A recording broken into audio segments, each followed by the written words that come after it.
আজ সন্ধ্যের টিফিনে বানাবো চটজলদি বাঁধাকপির পকোড়া। দেখো আমি বাঁধাকপি নিয়ে নিয়েছি, ওটা আমি পরে কাটবো। তার আগে আমি বেসন নিয়েছি আর এতে একটু সুজি মিশিয়ে নিচ্ছি। আর এতে আমি কী কী জিনিস দিচ্ছি তোমরা দেখতে থাকো। এতে আমি দেব হলুদ গুঁড়ো আর দেব তোমার লবণ, যেটুকু প্রয়োজন দেবে। তার মধ্যে আমি একটু জিরে গুঁড়ো দেব আর দেব একটু গোলমরিচের গুঁড়ো। আর হ্যাঁ, এতে কিন্তু আমি একটু আদা কুচি করে নিয়েছিলাম, সেটা গ্রেট করে নিয়ে দিয়েছি। এবার এইটা আমি ভালো করে জল দিয়ে ফেটিয়ে নেব বা ভালো করে আমি এটাকে মেখে নেব। আর কিছুক্ষণ এটা আমি ঢাকা দিয়ে রেখে দেব। যেহেতু সুজি দিয়েছি তাই এটা কিছুক্ষণ রাখবো। এদিকে আমি বাঁধাকপি, পেঁয়াজ, লঙ্কা কুচিয়ে নিয়েছি।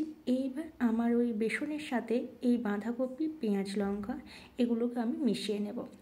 এটা আমার দেখো মেশানো হয়ে গেছে। এদিকে আমি প্যান বসিয়েছি, তেল গরম করতে দিয়ে দেব।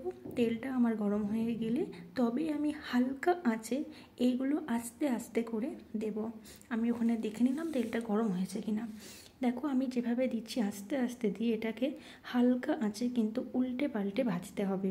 এটা কিন্তু হাই ফ্লেম দিয়ে দেবো, অনেক তেল দিয়ে দেবো, এভাবে ভাজলে হবে না। এখনও রেডি।